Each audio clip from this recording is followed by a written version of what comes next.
Hi everyone, welcome to Granny J Clay, and this is Joni. Welcome. I'm glad you came by today. This will be brief, but I do plan to put a video together today and put it out later. But I wanted you to see what I was making lately. I was just doing some experimenting, and it's just really been fun. I always like to just play with the clay. It just feels good just to play and not to have any agenda. And but I find when I play with the clay, all of a sudden I'm thinking of someone, and I decide to make something for that someone, but then I make several, and so I have several somethings for several someones. If that makes sense. Anyway, this is what I've been making just lately. I have also, these are, of course, all Christmas ornaments, and I have not made their beaded hangers, attached hangers yet. This is an angel with a trumpet, of course, and a Christmas tree, and you can see my Christmas stockings. And this is, well, this is just what it is. It's just the leaves and the berries, the holly, and a Christmas ornament, of course, a snowman, and a mitten. And then I had this color left over. I love this color. I can sometimes show you how I did the background on this, but I made some snowflakes, and I'll add those either to the bottom of ornaments. They could be hanging off the mitten. They could hang off the snowman. I'm not sure yet. I haven't decided, but it's always nice to make a few little extra things like that, and because you can put them anywhere. So this is one thing I wanted to show you. I have not done anything with this. I have put resin on, let me see, most everything else. I didn't put resin on the white of the snowman, but I did on the blues, the blacks, the orange, and the red. So that's my little Christmas display for now. I hope it encourages you too to go ahead and make something and have fun with your clay.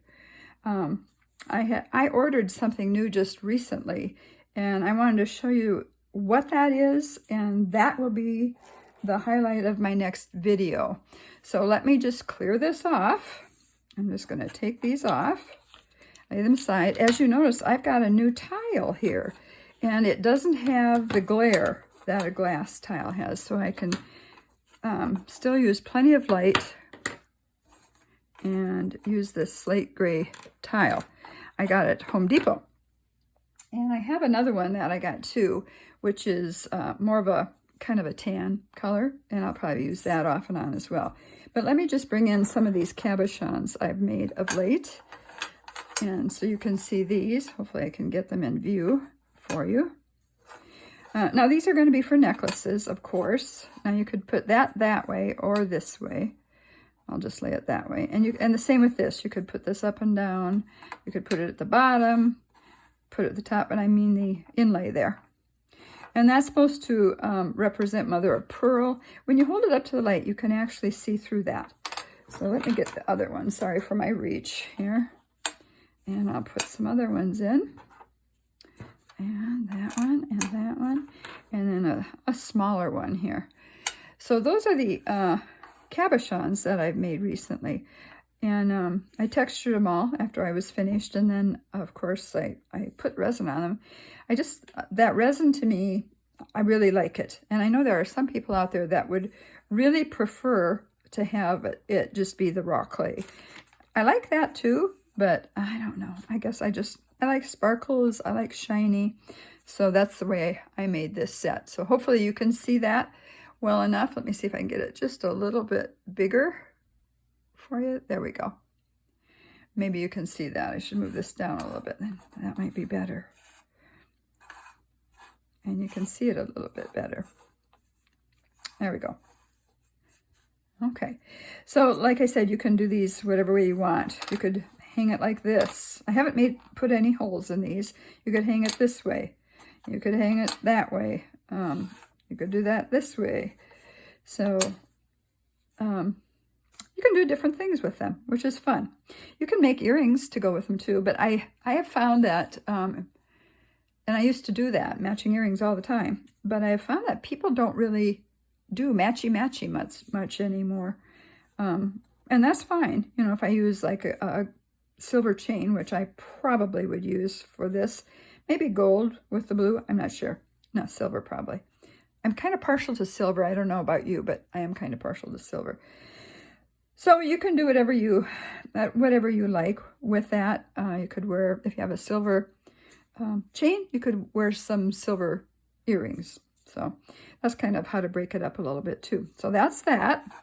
Now I'll move these off and I'll show you my next little project.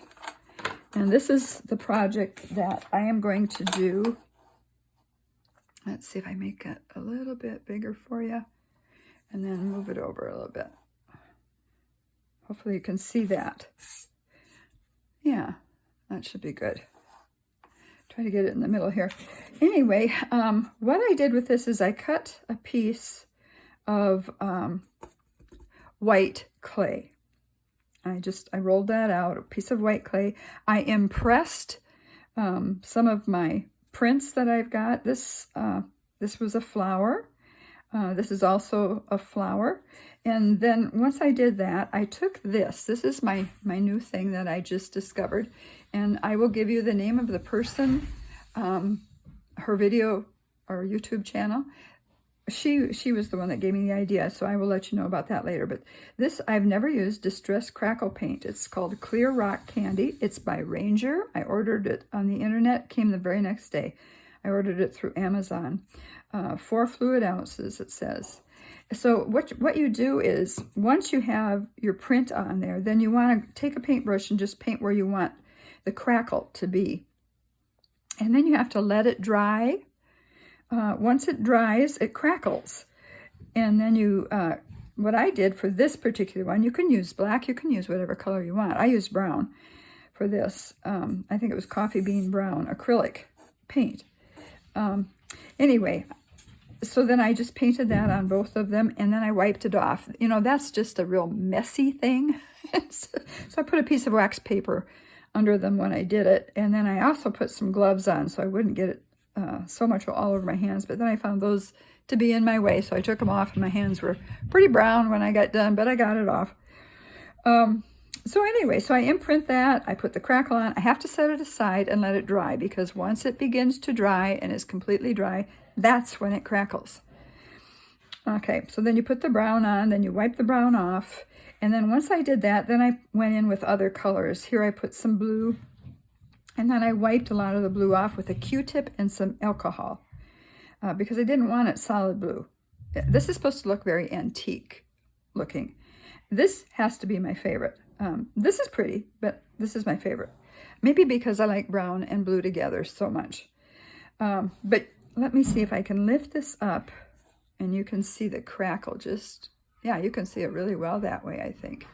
I'll lift this one up too. I don't know if you can see that one. Oops, better get in focus here. Anyway, this is a new process that I have found, and it's just really fun to do. Today, before I make the video, what I'm going to do is I'm going to roll out more clay, imprint the clay, bake the clay, and then once the clay is cooled down, I'm going to paint the crackle paint on and see if it works that way too. With this, I put it on the raw clay and then baked it. But I'm going to see if it works just as well on the baked pieces. And then you can let them dry that way and then try to do the painting afterwards. I don't know, we'll see. But I will show you later when I do that video. So I hope you're having a good day. Since I saw you last, we had to go up to South Dakota for a service of a beautiful woman who passed away recently, my sister-in-law's mama. And anyway, that was sad, but we know that she's with Jesus, and that's a blessing. Okay, so I will talk to you later today. You be blessed. Bye-bye.